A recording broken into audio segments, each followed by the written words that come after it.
단일 종목 레버리지 ETF 왜 상장을 시켜줬습니까? 한 방에 빨리 가고 싶죠? 우리가 누굽니까? 우리는 이대로 두면 안 됩니다. 그래서 어떡하라고? 레버리지 물리셨어요. 근데 진짜 그 인터넷으로 검색해 보면요, 이 가지아 짤이 정말 많이 나옵니다. 왜 이렇게 많아? 한 방에 빨리 가고 싶죠? 우리가 누굽니까? 우리는 도파민의 민족. 역시 아시는 분 배운 사람. 배달의 민족, 뭐 홍익인간 다 좋은데 우리는 사실은 레버리지의 민족이었습니다. 우리가 Y스트릿에서 뭐 여러 가지 심리, 뭐 역사, 인문학 콘텐츠도 종종 하지 않습니까? 그걸 왜 하는 것 같아요? 1번, 조회수 올리려고. 그거는 맞아. 어쩔 수 없고. 두 번째는 뭐예요? 사실은 그걸 알아야 인간에 대해서 어떤 사람들이 이 시장에 어떻게 참여하고 있는지를 알아야 시장이 보이거든요. 그래서 우리가 예전에 이거 이한 작가님 책인데 우리는 투기의 민족입니다. 이거 역사적으로 조선시대에도 우리나라 사람들의 투기성 엄청 났다는 거예요. 그런 내용도 다뤘었고, 홍대선 작가님 종종 나오시는데 한국인의 탄생, 한국인은 왜 이렇게 생겨먹고 이렇게 살아가고 있는가, 여러 가지로 공부를 하고 있는데, 일단 특히 우리나라 사람들의 투기성, 레버리지, 특히 단일 종목 레버리지 ETF 상장한 이후에 더 많이 드러나고 있죠. 여러분 보고 계시지 않습니까, 여러분? 매수 매도 사이드카가 11번, 서킷 브레이커만 3번 발동됐습니다. 언제? 단일 종목 레버리지 ETF 상장한 이후에. 이거 얼마 되지도 않았습니다. 한 달 반 정도 됐나? 그리고 6월 한 달 동안 그 ETF 괴리율이 뭡니까? 원래 지금 있어야 할 이론적인 ETF 가격 대비 시장에서 주고받는 가격이 얼마나 벌어지고 있는가, 그게 초과됐다라는 공시가 800건 이상 나왔고요. 그리고 특정 상품, 뭐라고는 말씀 안 드리겠습니다만 한때 종가 기준으로 85.9%의 괴리율이 벌어졌습니다. 그러니까 10,000원짜리가 18,590원이었다는 뜻이에요. 이해가 갑니까 이게? 그래서 사람들은 야, 괴리율이고 뭐 다 필요 없어, 추정오차 뭐가 상관이야, 일단 내가 사서 더 비싸게 팔면 되는 거지, 뭐 이거. 솔직히 가슴에 손을 얹고 ETF 사시기 전에 괴리율 찾아보는 사람, 안 찾아보는 사람 댓글 남겨주십시오. 양심적으로.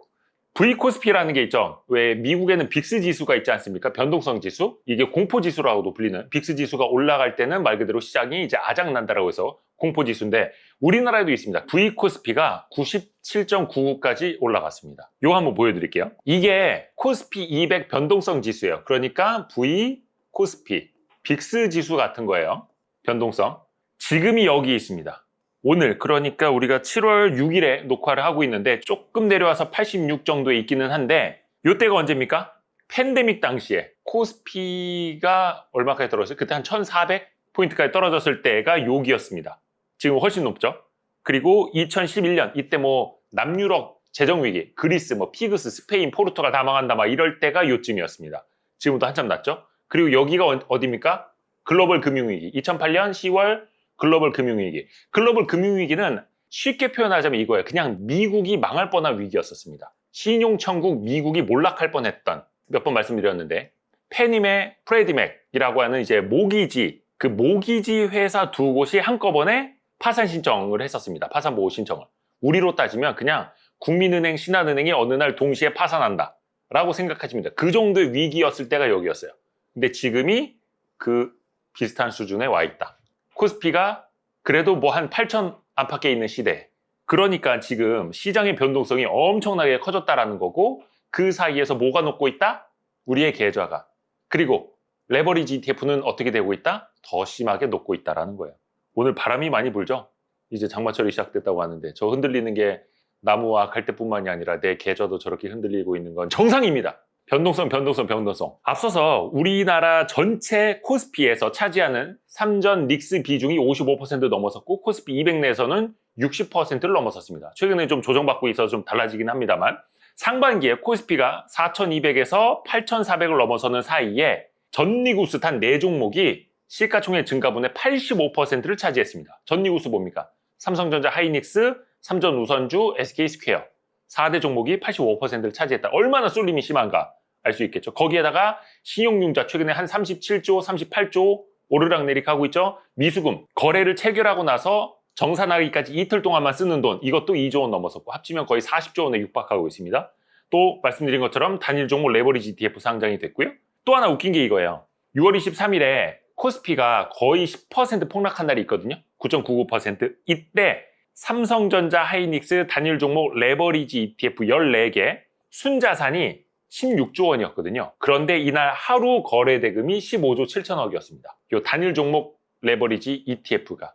그러니까 그 순자산만큼이 하루에 다 손바뀜이 된 겁니다. 극단적인 예를 들자면 코스피 시가총액이 예를 들어서 한 7천조, 8천조 하는데 하루에 7천조, 8천조 거래됐다는 거예요. 상상을 해보세요. 뭐 그런 느낌이 지금 이 레버리지 ETF 판에서 벌어지고 있다는 거. 그러니까 사실 왜 우리 시장이 이렇게까지 됐을까? 그 시장은요, 그냥 이 시장이 왜 그럴까가 아니라 그 시장에 누가 참여하고 있는가를 보면 되는 거예요. 왜 한동안 그런 얘기 있었잖아요? 미장이 국장화되고 있다. 동학개미들이 서학개미로 이제 가고 있는데 거기 안에서 단타를 하고 있고 막 쏠리면서 심하게 하고 있고 막 그러다 보니까 미국 자산운용사에서 막 그런 보고서를 쓰기도 했지 않습니까? 한국 사람들이 들어오면서 미국 시장이 한국장처럼 되고 있다는 거. 개인들의 거래 비중이 한 60% 정도가 됩니다. 과거에는 코스닥 내에서 개인의 비중이 60에서 한 70, 한 5% 이렇게도 됐었거든요. 근데 이제 코스피 내에서 60%를 넘는 날이 많이 나타나고 있습니다. 과거에는 한 40% 안팎이었던 것이 또 수급이 얇아지고 있어요. 외국인은 계속해서 팔고 있고 연기금도 리밸런싱을 하고 있고 그러다 보니까 사실 또 기관 투자자들의 돈은 뭡니까? 개인 투자자 돈이에요. 개인들이 기관에 위탁을 맡겨야 기관이 그 돈으로 사는데 그 돈이 지금 안 들어오고 있고 다들 이제 직접 투자만 하고 있죠. 그러니까 외인도 나가고 있어, 연기금도 나가고 있어, 기관은 못 들어와. 그냥 개인들만 혼자 치고받고 하고 있는 거예요. 혼자는 아닙니다만. MSCI 선진국 지수 편입은 또 불발이 됐고 그러다 보니까 오로지 개인 투자자만 있는 시장에서 이렇게 카더라 하나에 먼지 난 시장이 형성이 되고 있다. 역사적으로 한국인의 투기성은 이제 검증이 됐습니다. 굳이 뭐 여기 한국인의 탄생 뭐 선사시대, 조선시대까지 갈 것도 없이 부동산 투기 너무나 당연했고 지금도 사실은 부동산 시장의 반복적인 과열은 늘상 나타나고 있어요. 그리고 80년대 3조 호황 랠리 또 개인 투자자 급증했던 역사 2000년대 초반, 그러니까 90년대 후반이긴 했습니다만 코스닥 IT 버블 그리고 2011년 ELW 광풍 등등 암호화폐 투자 광풍, 동학개미 운동 단일 종목 레버리지 현재까지. 요거 혹시 기억나십니까?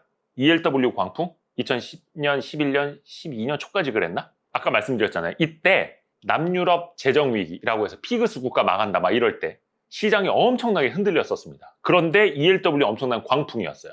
ELW가 뭐냐? 옵션이에요. W가 워런트란 뜻이거든요. 여러분 선물 옵션 거래하기 쉬워요? 어려워요?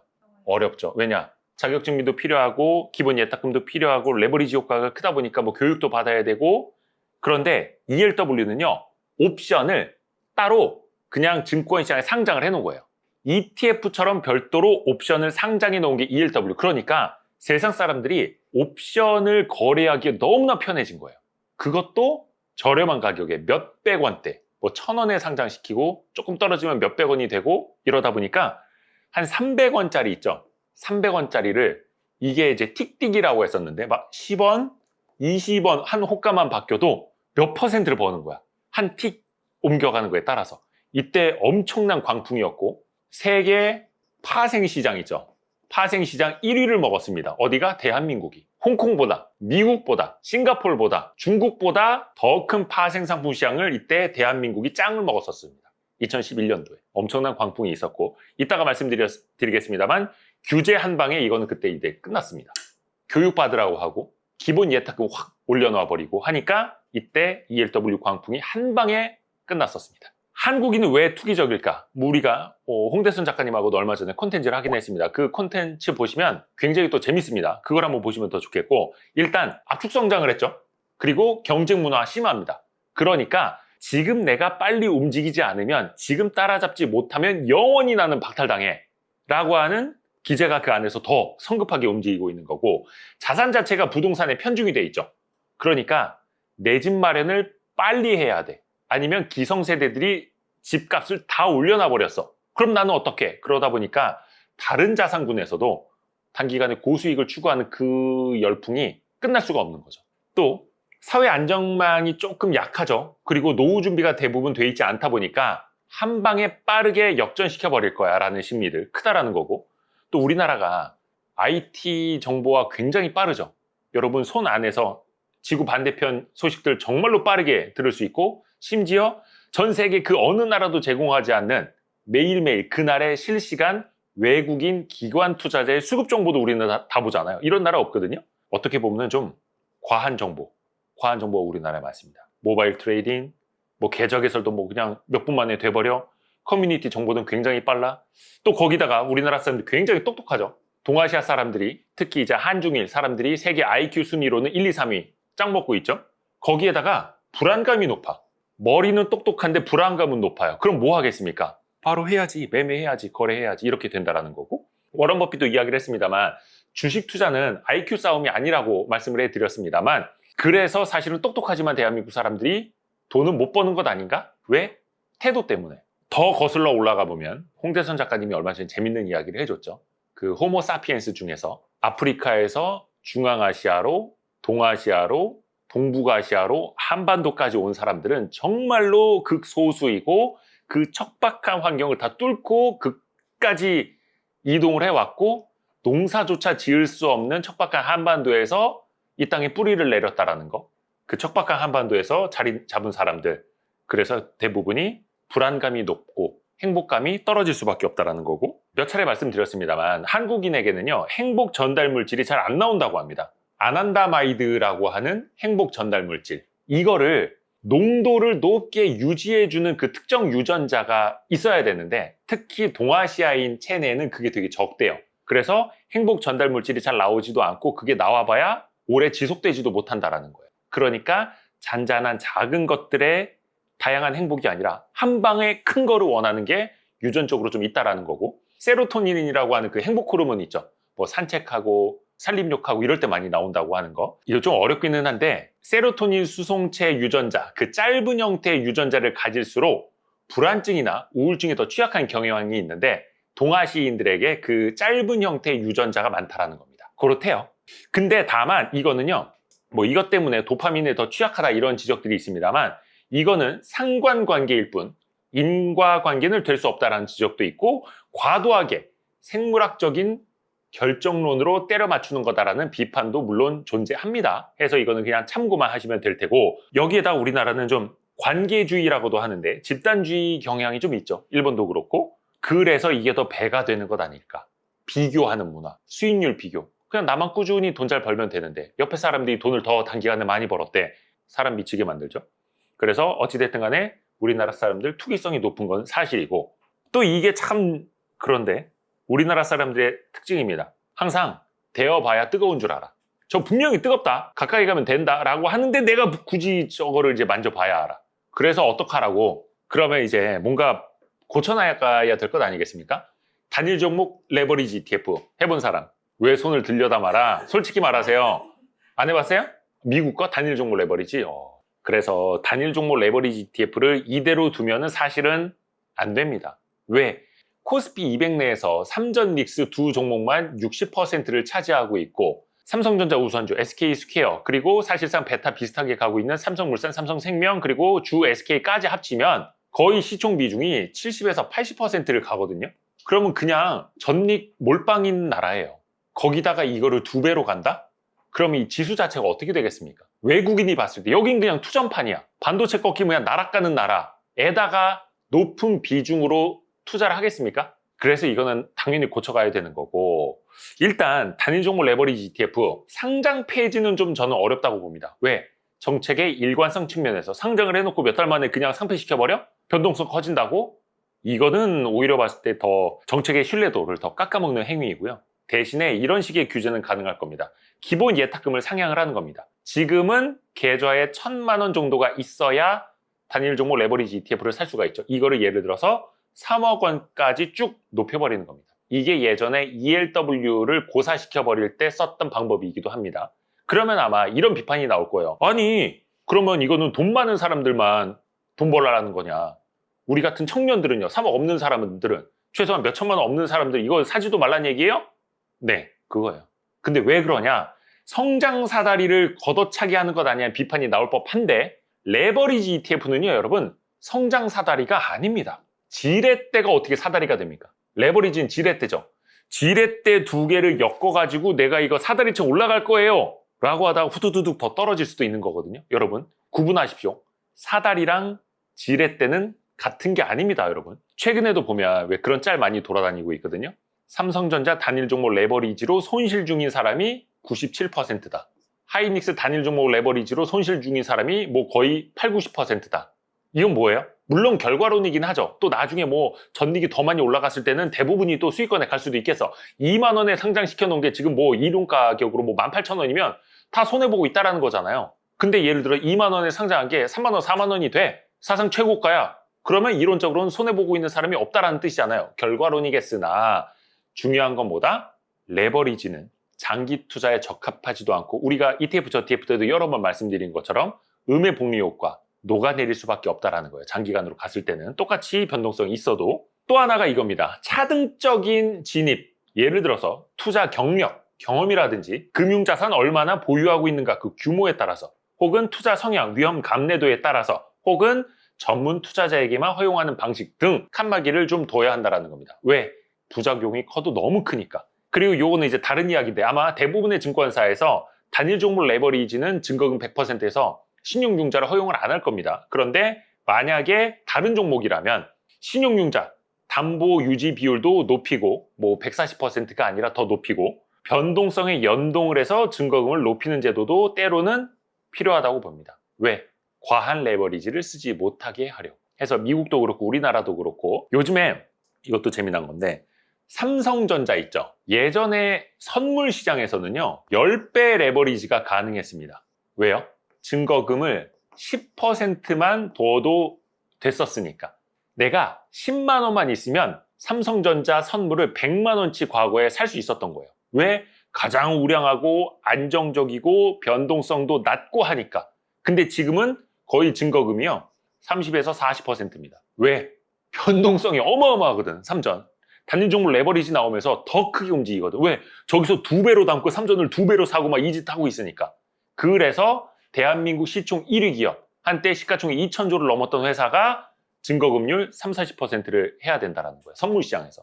그만큼 위험하게 보고 있다는 거예요.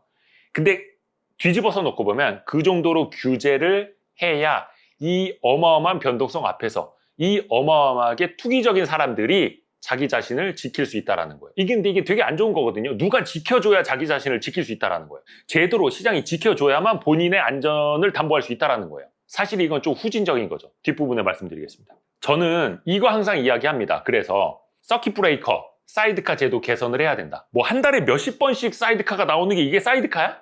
택시보다 많아 사이드카가 무슨. 그래서 이건 저는 이제 개선을 해야 된다라는 거고 특히 가격 제한폭 지금 얼마입니까? 플러스 마이너스 30%. 저는 이거 없애야 된다고 봅니다. 여러 차례 강조를 합니다만 가격 제한폭이 낮은 나라가 선진국일까요? 후진국일까요? 지금 베트남이라든지 중국이라든지 우리보다 금융 후진국에 있는 나라들은요. 상한가가 8%, 10% 혹은 15%예요. 우리나라는 직전에 15%였던 거 30%로 몇 년 전에 바꿨잖아요. 그 전에는 10%였고 8%였고 4%였던 적이 있어요. 상한가가 4%이면 얼마나 좋은지 알아요? 그때 슈퍼개미들이 많이 나왔어요. 왜? 거래 자체가 없어. 요즘에는요 하루에 막 20몇 % 오르잖아. 그럼 이거 사야 돼 팔아야 돼 망설이다가 다시 내려가기도 하잖아요. 그 시절은요 망설일 필요도 없어. 그냥 문 열었는데 상한가 4%야. 문 열었는데 상한가 8%야. 그러니까 거래도 없이 나는 그냥 지켜보면 돼. 그 다음날도 또 8%, 4% 또 가. 상한가 또 가. 그러니까 계속 착착착착 이른바 자석 효과. 착착착착 가서 고민할 틈도 없이 내 계좌가 이렇게 불어나 있는 거야. 그러니까 그걸로 IT 버블 때 돈 번 사람들 많아요. 근데 오히려 30%가 되니까 상한가 따라잡기가 더 어려워졌죠. 자석 효과가 더 사라졌죠. 왜? 25% 올라가고 있다라고 해서 이거 상한가 갈 것 같아요? 여기서 베팅할 수 있겠어? 5% 더 먹자고? 못해요. 그러니까 오히려 선진 시장으로 갈수록 가격 제한폭이 없어집니다. 미국에 상한가, 하한가 있습니까? 없어요. 제가 항상 말씀드리는 것처럼 마켓, 시장의 의미가 뭐예요? 나라에서, 거래소에서 가격을 제한해 주는 게 아니라 내가 팔고 싶은 가격에, 내가 사고 싶은 가격에, 내가 사고 싶을 때, 내가 팔고 싶을 때 얼마든지 사고 팔 수 있어야 돼요. 그냥 하한가에 예를 들어서 마이너스 15%에 한 주가 거래돼. 그리고 하한가야. 거래 끝. 그러면 이게 시장으로서 의미가 있어요? 플러스 30% 갔어. 한 10주 거래되고 끝났어. 난 사고 싶은데 거래 끝. 문 닫아. 이게 시장이에요? 그래서 저는 상한가, 하한가를 가격 제한폭을 폐지시켜버려야 된다는 거고 앞에서 말씀드린 것처럼 누가 지켜줘야만 여러분 위험해요. 제발 좀 하지 마세요가 아니라 데워봐야 뜨거운 맛을 아는 대한민국 사람들이라면 아예 그냥 이거 열어놔버려야 된다. 진짜 주변에서 누가 망했다. 내 친구가 한꺼번에 어떤 레버리지 ETF를 샀는데 이론적으로 곱하기 2 레버리지는요. 플러스 마이너스 60%인 겁니다. 끝장났다더라. 그래서 한동안 그거 있었잖아요. 아이온큐. 미국 시장에서 마이너스 33% 됐을 때 영국인가요? 어디 상장되어 있는 3배짜리 그냥 마이너스 99.9% 돼서 상폐됐잖아요. 그거라고요. 그럼 이 사람이 또 영국으로 가서 3배짜리 아이온큐 레버리지 ETF를 할까요? 그 사람은 할 거예요. 그거는 어떻게 약을 먹여도 못 고쳐. 아무튼 간에 근데 그래봐야 망해봐야 옆에서 곡소리 나야 고친다는 거예요. 계속해서 옆에 아이고 위험합니다 캠페인 하시고 금융투자 교육원 들어가서 1시간 동안 교육을 보시고 막 그 교육 10시간 보라고 하면 이거 바뀌겠어요? 안 바뀝니다. 역설적으로 제가 찾아낸 답은 이거밖에 없습니다. 여러분 극단적이죠? 우리 시장이 극단적이라고 지금. 아니 왜 극약 처방이라는 좀 안 좋은 표현 있잖아요. 근데 암에 걸렸어 말기예요. 그럼 극약 처방 안 할 수 있겠습니까? 항암 치료해야죠. 머리 다 빠지더라도 항암 치료 해야죠. 극단적으로 가야죠. 지금 대한민국 시장이 그렇게 돼 있다고요. 지수가 7천 가고 8천 가고 9천 가면 뭐해. 사람들의 행태가 옛날이랑 변하질 않았는데 코스닥이 30년 전이랑 변하질 않았는데 극약 처방을 써야죠. 저는 그거밖에 없다고 봅니다. 안 그러면 대한민국 사람들 못 고쳐. 시장을 고치려고 하면 안 돼요. 그 사람들이 그대로 있는데. 제가 이거를 좀 썼거든요. 사실과 반응을 분간할 줄 알아야 된다. 그러니까 사실은 뭐예요? 메타가 자기네 데이터 센터를 누군가한테 임대해 주고자 한다는 게 사실이죠. 근데 그거 갖다가 시장은 어때요? 파르르 떨어버리죠. 발작을 일으키죠. 그게 반응입니다. 이거를 최소한 구분을 할 줄 알아야 돼요. 그러면 반응과 결정을 또 구분할 줄 알아야 됩니다. 투자자라면. 그 사실 때문에 시장이 파르르 떨고 변동성이 엄청나게 커지면 어때요? 공포스럽죠. 죽을 것 같죠. 그럴 때 나는 어떤 의사결정을 할 것인가를 따로 결정을 해요. 뭐 예를 들어서 특정 반도체 주식이 혹은 대형주가 막 이렇게 급락을 해버려. 그러면 나는 그때 어떻게 할 것인가? 더 담을 것인가? 그냥 지켜볼 것인가? 팔 것인가를 냉정하게 결정을 해야 돼요. 사실과 반응을 구분할 줄 알아야 반응과 결정도 구분할 줄 아는 거거든요. 근데 이거는 일반적인 주식 투자 때는 어느 정도 작동을 해요. 그런데 이게 뭐가 안 돼요? 레버리지일 때 그게 안 됩니다. 왜? 일단 난 모르겠어. 모르면 어떻게 그냥 가만히 있으면 되잖아요. 이선엽 대표님도 맨날 말씀해 주시는 게 그거예요. 모르면 가만히 있어라. 그러면 언젠간 회복이 된다. 변동성 장세에서는. 근데 레버리지 ETF를 들고 있으면요. 그게 안 됩니다.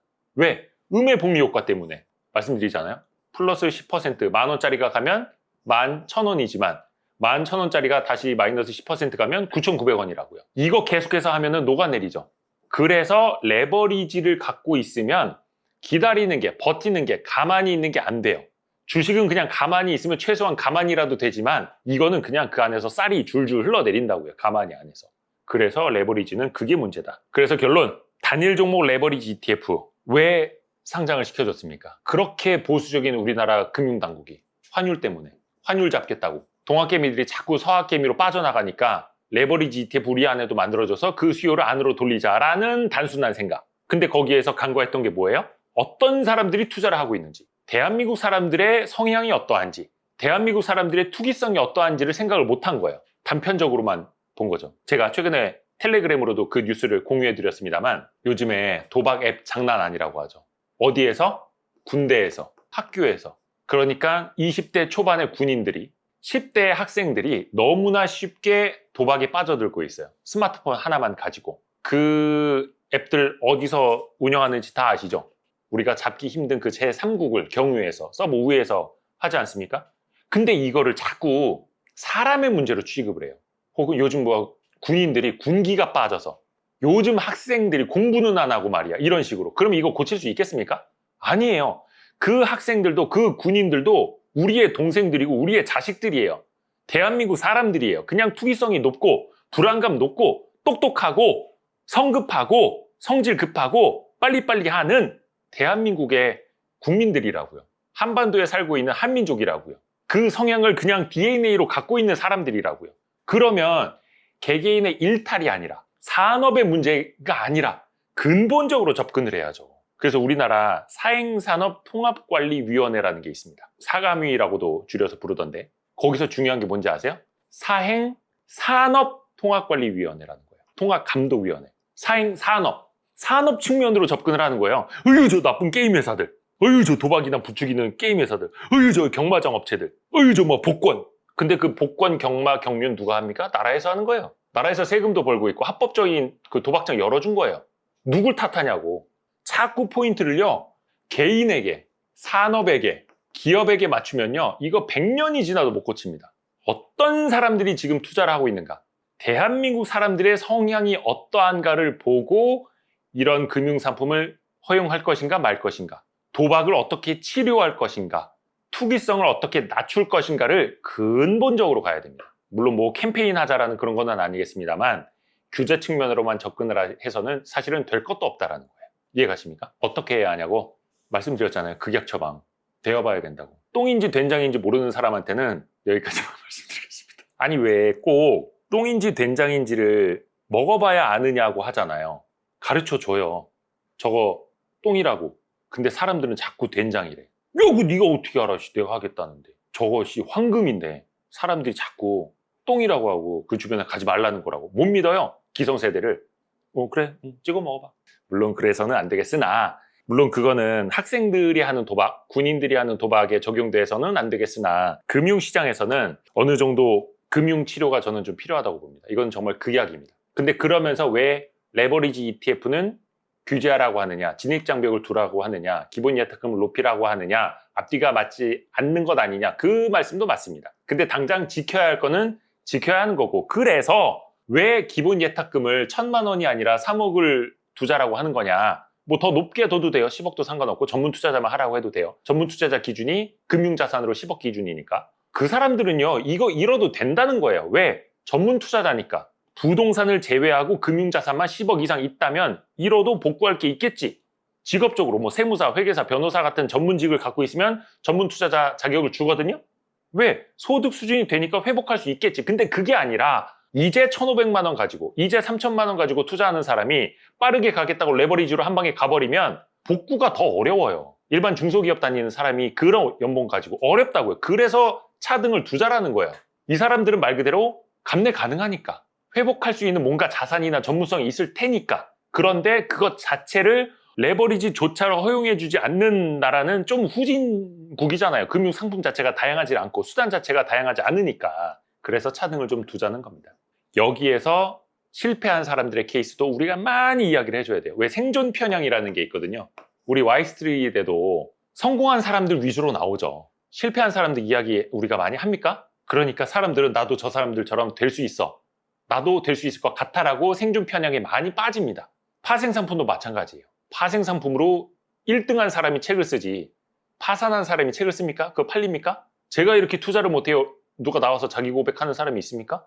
저 투자 잘해요. 저 믿고 제 방을 따라오세요. 리딩방. 그런 사람들 넘쳐나잖아요. 이런 생존 편향에 빠질 수밖에 없다라는 거고 해서 실패한 사람들을 또 많이 보여줘야 된다. 걸로 가는 케이스도.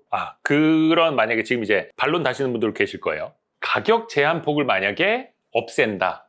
그러면 단기간에는요. 혼란이 엄청나게 클 겁니다. 왜 가격 제한폭을 없애가지고 투기공학을 만드느냐라는 비판이 엄청나게 쏟아질 겁니다. 왜? 실적 안 나오는 기업 혹은 재무 상태 안 좋은 기업 하루에 뭐 마이너스 60%, 마이너스 80% 가버릴 수 있거든요. 미국처럼 되는 거죠. 그러니까 많은 사람들이 또 오해를 하고 있는 게 그거예요. 미국 시장은 안전하다. 아니에요. 여러분이 알고 있는 대형주만 일부 그럴 뿐이지 정말 그 나스닥에도 잡주 많습니다. 나스닥에도요 시가총액 몇백억짜리 정말 많아요. 동전주. 그 한국 사람들이 새벽에 이거 하고 있어. 짤짤이. 레딧에 누가 글 올리면 막 급등하고 있고 누가 글 삭제하면 막 급락하고 있고 그런 거 정말 많아요. 그거 보호해줍니까? 안 해요. 너 그거 하다가 파산해. 그런 사람들 막 보여주는 거예요. 코스닥 뭐 이번에 뭐 세그먼트 나눈다고 합니다만 어떤 걸 잘못 건드렸을 때 어떻게 되는지를 여실히 보여주는 거예요. 그게 세그먼트 나눠서 뭐 관리 종목 옆에 뭐 위험 딱지 붙고 투자 주의 종목 옆에 빨간색 딱지 붙여놓고 하는 것보다 100배 낫다는 거예요. 여러분이 옆에 그 위험 이렇게 빨간 글자 HTS나 MTS에 붙여 있다고 해서 그거 무슨 사유인지 살펴보시고 막 재무 상황 뜯어보고 하십니까? 하겠지. 와이스트리트 구독자쯤이라면. 근데 그것보다 이게 훨씬 더 세다, 강력하다. 저의 생각입니다. 근데 이거는요. 가장 좋은 책입니다만 전 세계에서 가장 안 팔린 책. 희대의 명저 여의도 선수들의 비밀 저자 아닙니까? 제가 코스닥 시장만 해도 지금 뭐 10몇 년을 지켜보고 있고 취재도 많이 했는데 댓글에 분명히 그렇게 다시는 분들이 있을 거예요. 와, 이대호 저거 되게 극단적으로 말하네? 맞습니다. 극단적인 거 맞아요. 근데 제가 찾은 답은 더 이상은 없어요. 더 좋은 아이디어가 있으시면 대한민국 국민들의 투기성을 낮출 방안, 대한민국의 금융시장의 변동성을 낮출 방안, 대한민국을 선진시장으로 만들 방안 있으면 댓글로 좀 제발 좀 남겨주세요. 제가 선물 보내드릴게요. 진짜로. 치킨 쿠폰이라도 보내드리겠습니다. 도저히 저는 더 이상은 못 찾겠습니다. 좋은 아이디어 좀 댓글로 많이 좀 남겨주십시오. 진심이 느껴집니다. 아니 이게 진심이고 뭐를 떠나서 방법이 없어서 그래. 혹시 레버리지 물리셨습니까? 네. 레버리지 나도 샀다고 물렸다고. 그렇습니다. 레버리지에 지금 안 물린 사람 있습니까? 그래서 야식 잡소리 Y스트릿이 조금이라도 도움이 되신다면 알림, 구독, 좋아요, 댓글, 다른 영상 보기. 그리고 저희가 지난주에 핫하게 찍었는데 다시 보기 영상 올려드릴 건데 권효재 대표랑 진행한 에너지 대전환 시대 투자로 올랐더라. 이게 지금 다들 사람들이 반도체만 봐서 이거를 사람들이 되게 간과하고 있는데 반도체 공장 그냥 움직입니까? 그리고 에너지 대전환은 시작이 됐습니다. 그 규모가 어마어마하죠.